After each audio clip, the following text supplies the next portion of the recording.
বিসমিল্লাহির রহমানির রহিম। আমি সরাইল উপজেলার উচালিয়াপাড়া গ্রামের মোহাম্মদ হেফজুল বারী ফায়েজ ও বিএনপির বাংলাদেশ জাতীয়তাবাদী শ্রমিক দলের আহ্বায়ক কমিটির একজন অন্যতম সদস্য ও সরাইল পজিটিভ সরাইলের সহ সম্পাদক ও সাবেক সাহিত্য সম্পাদক ভৈরব হাজী আসমত কলেজের এবং আরো অন্যান্য সংগঠনের সাথে সামাজিক সংগঠনের সাথে জড়িত আছি।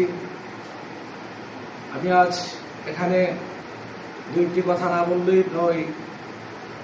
আমি একজন বিএনপি নিবেদিত প্রাণ নিবেদিত কর্মী।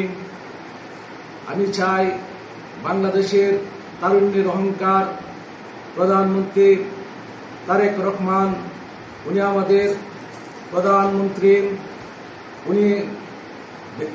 উনি সারা বাংলাদেশে উনি অত্যন্ত শ্রম দিয়ে মেধা দিয়ে কাজ করে যাচ্ছেন। প্রতিটা মন্ত্রণালয়কে উনি দেখভাল করছেন, সজাগ করছেন এবং কে কি কাজ করতেছে সেদিকেও দারুণ খেয়াল রাখছেন। উনি চাই বাংলাদেশ নামক যে দেশ আছে সেই দেশটা যেন ভালোভাবে উন্নতির দিকে এগিয়ে যায়, সারা বিশ্বে যেন মাথা উঁচু করে দাঁড়াতে পারে, সেই চেষ্টা সবসময় উনি করে যাচ্ছে। এবং বাংলাদেশের যে পূর্বের মতো যে অবনতি হয়, আইন শৃঙ্খলার যত অবনতি আছে সেদিকে উনি কঠোর নজরদারি রাখছেন।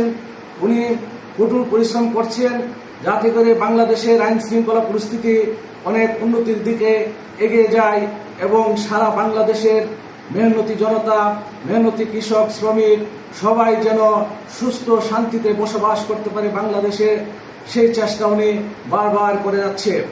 আমি মহান আল্লাহ পাকের কাছে দোয়া করি বাংলাদেশের প্রধানমন্ত্রী তারেক রহমান যেন উনি সুস্থ এবং শান্তিতে বসবাস করতে পারে এবং বাংলার মানুষকে যেন সেদিকে যেন সবাই যেন আমরা শান্তিপূর্ণভাবে বসবাস করতে পারে, সেই চেষ্টা উনি করে যাচ্ছে।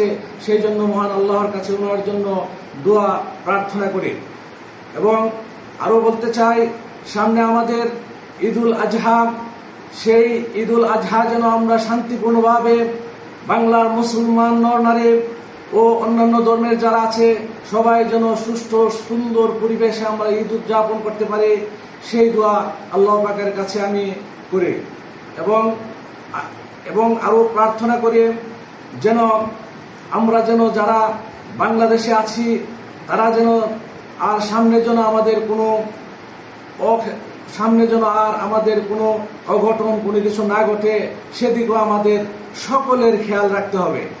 আমরা একজনের কাছে যদি দায়বদ্ধ দিয়ে দেই তাহলে তো এভাবে আমাদের বাংলাদেশকে এগিয়ে নেওয়া সম্ভব না।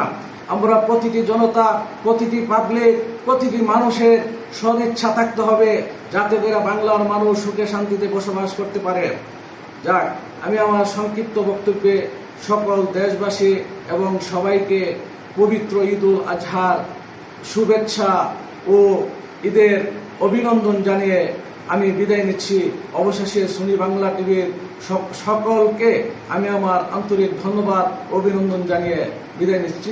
আসসালামু আলাইকুম।